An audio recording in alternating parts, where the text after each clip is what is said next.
Oke,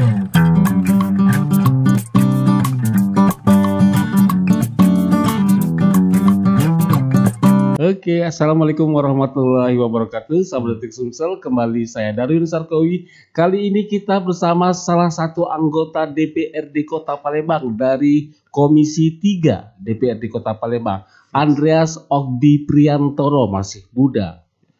Kalau masih muda tuh kita yakin bahwa beliau pasti energik untuk membela kepentingan banyak masyarakat di Kota Palembang. Andreas, apa kabar? Baik.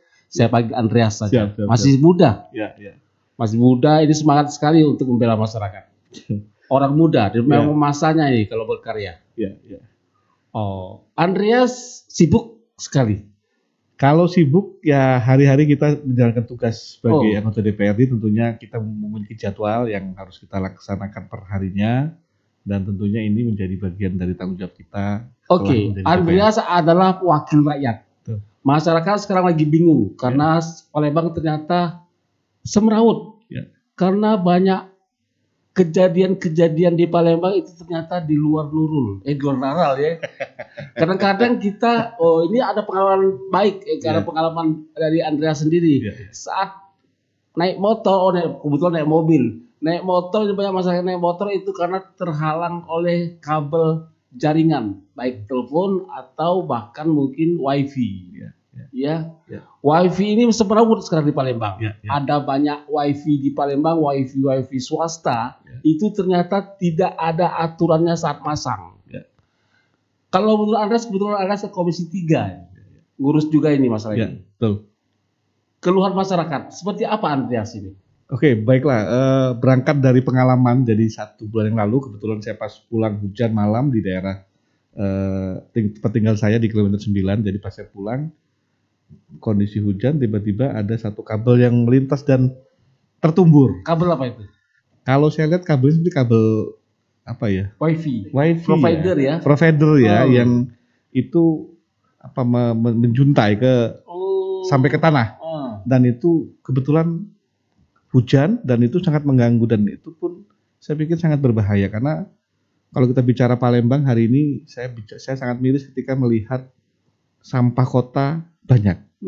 Tapi ada juga sampah yang juga berkeliaran di atas tiang-tiang itu yang juga menambah kesemrawutan kota. Jaringan yang malah tidak rapi tadi ya. Betul.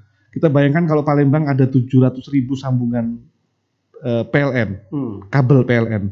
Nah, kalau ditambah hari ini ada mungkin ratusan bahkan mungkin jutaan juga kabel-kabel yang bersemrawutan di atas kota Palembang, dan ini juga menjadi salah satu permasalahan yang juga harus dipikir oleh pemerintah kota. Karena pengalaman saya juga menjadi dasar kenapa misal harusnya hari ini berkaitan dengan keamanan. Karena misal orang beraktivitas tiba-tiba di jalan terjatuh. Saya pernah baca di satu media ada satu onjol yang juga terjerat lehernya oleh suatu kabel provider juga yang akhirnya juga dilaporkan ke polisi. Tapi ini juga tidak ada tindakan dari pemerintah kota. Nah, hari ini mungkin kalau kita bicara soal peraturan, tentunya kita harus juga melihat apakah misal Palembang sudah ada aturan mengenai pemanfaatan atau penggunaan kabel perjaluran berkaitan dengan aktivitas fungsi pemakaian kabel-kabel yang ada di sepanjang jalan. Karena kalau PLN jelas ada aturannya digunakan oleh PLN dan itu digunakan juga untuk hal-hal lain. Nah, hari ini yang jadi problem itu provider yang jumlahnya mungkin kita bisa tahu di masyarakat, tapi tanggung jawabnya juga tidak ada. Ini sebenarnya tanggung jawab siapa? Dan dinas kemana? Kalau kita bicara kewenangan sih, kewenangannya ke dinas Kominfo, tapi kan sebatas pengawasan. Tapi ketika bicara penindakan tidak ada. Kenapa? Tidak ada aturan. Palembang tidak memiliki perda. Perdanya belum ada. Belum ada yang mengatur. Bahkan kalau kita bicara soal seharusnya bisa jadi pemasukan kota Palembang ya. Betul, PAD ya. Betul. Nah, pengalaman saya waktu kunjungan ke Bandung itu, Bandung sudah memiliki salah satu BUMD yang mengelola berkaitan dengan pengelolaan kabel-kabel yang berada di atas dan itu dialihkan ke bawah. Nah, pengalaman juga ada yang hari ini mungkin kalau baca di media yang menerapkan kabel bawah tanah itu baru di IKN. Mereka punya panjang sekitar 20 km. Nah, hari ini Palembang juga harus mulai berbenah. Kalau tidak, mungkin akan banyak korban. Pertama korban secara fisik dan juga korban sosial. Kenapa? Akibat kesemrawutan di atas itu kita menjadi terganggu. Kota menjadi kotor, menjadi kesannya kumuh. Kalaupun kita bicara soal kumuh ya Palembang ya tahu sendiri hari ini sampah kota dan banyaknya kabel-kabel itu menjadi salah satu menunjukkan kualitas kota yang tidak baik-baik saja. Terurus ya. Oh, berarti Palembang bisa menjadi kota tidak terurus akhirnya. Betul. Ini kan Dewan kan menjadi semangat Dewan juga untuk bekerja ini kan. Bagaimana pandangan Andreas terkait dengan hal ini? Apakah kita harus menegur pemerintah kota dulu? Kalau melihat aturannya belum ada, kita susah untuk menegur, kan tidak ada aturannya. Kecuali misal Palembang memiliki perda mengatur soal pengelolaan kabel. Apakah dia akan ditempatkan di bawah atau di mana? Nah, hari ini yang ada di beberapa kota besar itu adalah pemanfaatan kabel bawah tanah. Entah itu dikelola oleh pihak ketiga ataupun dari pemerintah. Yang ini akan menimbulkan PAD. Nah, hari ini kan semua kabel-kabel yang dipasang itu tidak menimbulkan PAD kota. Justru itu menimbulkan kesemrawutan kota. Kalau kita bicara soal tata ruang kota ya. Karena di Undang-Undang 2022 diatur juga soal pemanfaatan ruang. Ada ide untuk ke bawah tanah. Itu sudah ada di Bandung. Berarti kalau misalnya Palembang mau bawah tanah juga kabel-kabel itu berarti akan keluar dana lagi. Pasti. Tapi kan itu nanti kan menambah income pemerintah ketika itu diberikan kewenangan pengelolaannya. Karena semuanya yang akan. Berarti ada pihak ketiga. Betul. Nah itu pun soal teknisnya kan tinggal pemerintah mengaturnya. Apakah pihak ketiga atau murni dari pemerintah. Nah ide seperti ini sudah diajukan, Bung Andreas? Kalau diajukan sih belum pernah. Tapi ini mungkin akan kita dorong untuk menjadi atensi wali kota yang baru hari ini untuk bicara soal kabel. Karena ini kalau kita dibiarkan, kalau kita melihat di beberapa kota di India, di Mumbai ataupun di mana, kabel itu sudah menjadi salah satu ancaman terbesar masyarakat karena di sana jumlah kabel itu udah hampir jutaan. Yang itu juga mengganggu aktivitas warga dan bahkan kabel-kabel yang ada di daerah Mumbai di India itu menjadi salah satu penyebab juga tingkat stresnya tinggi oleh warga. Nah hari ini saya sendiri yang juga sering jalan, sering memerhatikan lingkungan, kalau melihat aktivitas kabel-kabel itu yang yang tidak terawat, tidak teratur, bahkan ketinggiannya pun di bawah aturan karena kan 5 meter harusnya berada di atas. Minimal 5 meter. 5 meter ke atas dan itu pun harus lurus. Nah hari ini faktanya mungkin Bang bisa melihat di beberapa titik di kota Palembang sangat banyak sekali kabel-kabel itu, entah itu serat optik ataupun kabel itu yang menggelentor ya. Tidak memenuhi aturan sehingga kesannya menjadi berantakan. Seperti itu. Jadi benar-benar mengganggu akhirnya. Ini mengganggu kalau tidak diantisipasi, ini mengganggu jangka panjang karena ini akan menjadi sampah udara. Selain juga mungkin kita bicara soal sampah polusi. Udara ya. Betul. Kenapa? Kalau bayangin kalau misal masyarakat hari ini ada jutaan kabel yang menjuntai sepanjang Sudirman. Bayangkan Pak, nanti kalau kita bayangkan kabelnya itu hampir 1 juta menggelontor bersama-sama. Kalau kita melihat layang-layang, kita benang kusut. Ancaman ya. Ancaman. Untuk Palembang. Betul. Kalau tidak diantisipasi dari sekarang. Hari ini mungkin kita bicara soal data ya. Saya belum pernah dapat data satupun yang menyebutkan jumlah sambungan secara detail. Tapi kalau kita bicara soal data PLN, ada 700.000 sambungan PLN. Artinya ada 700.000 kabel yang melintas di atas kota Palembang. Yang itu juga akan berpotensi menjadi ancaman. Belum ditambah dengan provider-provider baru. Nah, ini yang menjadi problem provider baru ini karena mereka melakukan pemasangan tuh ya tanda kutip semaunya. Kalau saya konfirmasi ke kawan-kawan PUPR, mereka hanya memberikan perizinan yang di tanah pemerintah. Tetapi untuk yang tanah pribadi tidak ada aturannya. Bebas. Dan itu suka-suka provider memasang tiang pancangnya atau tiang penegaknya yang ada di lapangan. Bahkan beberapa laporan dari RT yang pernah saya temui di daerah Ilir Timur 1, daerah Ilir Barat dan daerah Kertapati itu bahwa ketika mereka masuk ke kampung mau masang kabel dan itu cukup Pak RT yang mengetahui perizinannya. Tidak harus ke dinas-dinas yang terkait di Kota Palembang. Jadi kan akhirnya menjadi lucu. Tapi ya ini kan tidak ada aturannya. Karena tidak diatur, akhirnya mereka kerja bebas-bebasan. Seperti itu. Maka wajar kalau misalnya Palembang jadi banyak sampah udara. Betul.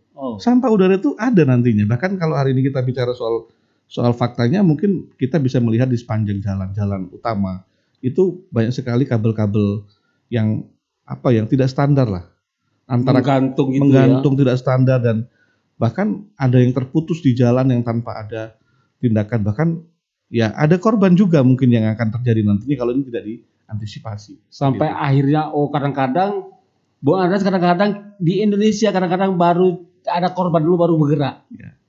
Tapi di Palembang sudah banyak korban, tapi sepertinya pemerintah juga belum ada tindakan. Belum ada tindakan. Bahkan saya menangkapnya ini ada banyak pembiaran lah. Entah ini pembiaran karena belum ada aturannya atau memang ini tidak menjadi celah potensi PAD kota, sehingga teman-teman di pemerintah kota belum melihat ini menjadi peluang. Bukan potensi, bukan. Ya. Kalau saya lihat di Bandung itu mereka cerdas semuanya. Jadi mereka mengalihkan seluruh utilitas yang kabel-kabel di atas tiang itu dikembalikan semua ke bawah. Jadi menggunakan kabel bawah tanah semuanya. Dan itu dikelola pihak ketiga, sehingga ada potensi pendapatan daerah yang diperoleh dari pemerintah. Memang ada aturannya lembaga khusus yang memang menangani kabel di bawah itu. Sebenarnya tidak ada aturannya, tapi ini hanya alternatif. Nah, kalau kita bicara tata ruang tentunya kan diatur juga soal pemanfaatan kabel serat optik bawah tanah. Apakah misal akan diintegrasikan dengan pipa-pipa IPAL yang kita Palembang punya, atau membangun pipa plata sendiri untuk membangun kabel-kabel yang di bawah tanah itu. Seperti itu. Kalau saya menggambarkan Palembang ruwetnya kayak tadi, kayak kita ibaratkan kita main layangan yang tertumpang tindih. Ini baru 2025 ya, nanti mungkin 5 tahun lagi akan makin banyak, ribuan bahkan ratusan jutaan lebih lah yang akan menjadi sampah di udara yang itu melintas dan mengganggu pemandangan kota Palembang. Pemandangan. Iya. Termasuk juga lalu lintas secara umum ya. Betul. Ancaman. Terutama teman-teman yang pakai motor. Betul. Ancaman itu kalau tiba-tiba mereka malam-malam mengantar Gojek. Terus driver Gojek mengantar makan malam terus ke kampung-kampung atau ke komplek-komplek yang itu banyak sekali kabel-kabel yang, apalagi yang hari ini yang menjadi sentra invasi kabel-kabel itu ada perumahan-perumahan. Karena murah dan mudah. Jadi mereka ya bahasanya hari ini terancam juga. Targetnya provider memang ke arah sana. Betul. Jadi perumahan menengah ke bawah yang menjadi sasaran untuk pemasangan internet. Walaupun secara positif itu bagus untuk warga, karena warga menjadi cerdas dan pintar. Tapi di sisi lain ini menjadi ancaman. Ancaman buat siapa? Buat masyarakat sekitarnya. Kalau tidak hati-hati, orang jalan keserimpet kabel bisa jatuh dan meninggal. Dinas apa yang berwenang untuk menangani ini? Kalau secara aturannya hari ini Palembang baru ada dinas PUPR yang memberikan perizinan berkaitan dengan tiang. Itu saja, yang lain tidak ada. PUPR. Ya, PUPR kota yang menangani berkaitan dengan pemanfaatan penggunaan tiang pancang untuk digunakan. Izinnya tiang itu ya? Ya, itu pun yang berada di jalan di tanah pemerintah. Tapi yang di tanah pribadi tidak diatur. Nah ini yang jadi masalah. Jadi masalah karena ada ketimpangan hak yang dilanggar juga oleh para provider terhadap hak privasi masyarakat, terutama warga yang memiliki tanah yang digunakan tersebut. Itu atas izin warga. Kalau misalnya kita bangun, ada provider yang pengen bangun tiang. Sejauh ini pengalaman saya yang ada advokasi beberapa RT itu hanya seperti RT yang mengizinkan. Misal warga bertanya, Pak ini ada yang masang tiang pancang. Sudah izin sama saya. Silakan dipasang. Karena ketidaktahuan warga sebatas juga. RT saja. Ya, ketidaktahuan warga soal peruntukan dan kewenangan. Karena memang tidak diatur. Nah, karena tidak diatur ini menjadi zona abu-abu yang itu dimanfaatkan oleh kawan-kawan provider untuk memasang jalur yang ada di Kota Palembang. Berarti peluang pemerintah kota besar sekali. Tinggal pendapatan PAD-nya. Mau tidak? Nah, ini kan mau tidak itu, iya, mau tidak kerja tidak, ya. Iya. Terus yang kedua kan juga harus ada payung hukumnya. Nah, kalau tidak ada payung hukumnya, harus ada perda dulu ya. Perda, minimal perda dulu diatur lah. Soal apakah bentuknya nanti, apakah perda usulan dari pemerintah atau dari masyarakat. Nah, silakan masyarakat juga yang punya kepentingan juga untuk bicara soal keamanan. Bagaimana dengan anggota DPRD kotanya? Kalau dari anggota DPRD, saya sendiri sebagai anggota DPRD tentunya berharap ini menjadi perhatian khusus pemerintah Kota Palembang berkaitan dengan kabel-kabel yang melintas Kota Palembang. Tentunya ini diharapkan ada aturannya. Kami tentu akan siap ketika misalnya pemerintah mendorong perda, kami akan mensupport penuh karena ini berkaitan dengan pendapatan kota, kejelasan aturan dan bagaimana melindungi warga kota dari ancaman-ancaman yang hari ini kita tahu bersama bahwa cerita kabel ini bukan cerita yang tidak jelas, tapi faktanya ada. Berarti banyak orang akan nuntut Ratu Dewa dengan prima salam ya. Kalau kita bicara nuntut tentunya kalau ada aturannya. Kalau tidak ada, orang nggak nuntut. Makanya kami berharap hari ini pemerintah juga mendengarkan keluh kesah saya sebagai masyarakat dan tentunya mewakili masyarakat bahwa ada ancaman berikutnya selain sampah yang ada di darat, tapi sampah di udara. Kalau kita cerita soal kabel, mungkin ini mengerikan, Pak. Tapi lebih mengerikan lagi kalau misalnya tidak ditangani dengan baik. Ancaman ini. Ancaman ke depan. Betul. Mungkin bisa lihat di YouTube beberapa di kota Mumbai dan lain-lain itu yang kabel itu menjadi ancaman buat pemerintah. Belum lagi nanti gesekan-gesekan berkaitan dengan kepentingan pengelolaan, terjadinya mungkin korsleting dan lain-lain. Ini menjadi ancaman ke depan. Kalau tidak dikelola dengan baik. Tapi yang pasti memang harus ada orang-orang yang lembaga yang mengelolanya. Betul. Dan pemerintah harus kerja keras ini. Betul. Terkait dengan kondisi ini Palembang. Betul. Palembang kan semakin maju nih Pak Andreas. Betul. Wali kota baru. Ya. Apakah ini waktu yang tepat untuk menginformasikan kepada beliau bahwa ini menjadi penting dan urgent kita gunakan, kita lakukan? Ini sangat tepat karena pertama kalau kita melihat visi misi pemerintah jelas, bicara soal kesejahteraan juga bicara soal internet kota. Nah kalau memang ini mau disinkronkan ya ayo bareng-bareng. Tapi dimulai dari suara-suara dulu. Nah mungkin saya hari ini yang mewakili suara masyarakat di bawah yang menyampaikan keluh kesah berkaitan dengan semerawutnya tata kelola kabel yang ada di Kota Palembang, dan ini menjadi ancaman bagi pengguna jalan yang hari ini menggunakan kendaraan bermotor, pejalan kaki dan lain-lain. Jadi intinya kita harus dukung dulu pemerintah kota dulu. Betul, kita minta pemerintah kota untuk segera, misal peduli dan mulai bicara soal kabel. Kalau bicara sampah clear, tapi kita bicara soal kabel yang sampah lagi ya, ada sampah lagi di belakang, di atas. Betul. Kenapa saya katakan sampah? Karena ini menjadi ancaman. Kalau dikelola dengan baik, tidak. Tapi hari ini kan tidak dikelola dengan baik. Semerawut. Mungkin bisa dilihat di lapangan kabel yang antara kabel PLN dan kabel provider itu sangat tumpang tindih. Bahkan ada tiang PLN yang digunakan oleh kabel provider ataupun sebaliknya. Dan ini sangat berbahaya untuk masyarakat lah ke depan. Bisa ada aliran listrik di situ ya? Itu bisa terjadi. Kalau misal itu digunakan di tempat yang sama. Jadi sangat. Intinya kalau sederhananya apa yang dilakukan oleh pemerintah harusnya? Harusnya tadi membuat aturannya, menyiapkan perdanya, payung hukumnya, soal pengelolaan, tata kelola kabel yang ada di Kota Palembang. Itu dulu. Oke. Berarti ini harus kita share ke yang penanggung jawab kota ya? Betul, harus. Kalau tidak ini jadi ancaman. Saya yakin akan banyak korban. Mengerikan jadi ya? Akan mengerikan. Mungkin kita dulu sering cerita di kampung-kampung ada yang tersendat leher oleh layang-layang. Nah kita bayangkan kalau ini kabelnya besar, dialiri listrik dan tersangkut oleh masyarakat yang berjalan. Siapa yang disalahkan? Provider tidak, pemerintah kota. Karena lalai. Nah ini yang harusnya juga ditangkap oleh pemerintah kota bahwa jangan sampai nanti ada kejadian yang meninggal. Baru kita sadar. Kalau sudah terjadi baru. Betul. Nah kita nggak mau itu, makanya kita bersuara bahwa ada satu lagi problem Kota Palembang berkaitan dengan kesemerawutan kabel-kabel yang ada di Palembang ini menjadi sebuah potensi ancaman, baik itu untuk ancaman kelangsungan hidup masyarakatnya dan penataan kota yang semrawut. Oke. Kita bicara taman kota yang bagus, sampah yang bersih, tapi kabel-kabel semrawut akan sangat kontras kota ini. Kita tidak mencukup mata kita ke atas. Ternyata di atas banyak kotoran. Betul. Kita hanya fokus di bawah. Hari dari atas sampah. Walaupun itu menimbulkan sebuah kecerdasan, tapi efeknya buat masyarakat. Sekarang belum mengganggu. Betul. Tapi menjadi ancaman. Menjadi ancaman. Belum sadar pemerintah kota. Kalau atau harusnya digedor ini. Saya pikir kalau belum sadar, kalau kita bicara pemerintah, mereka punya aturannya dan membaca.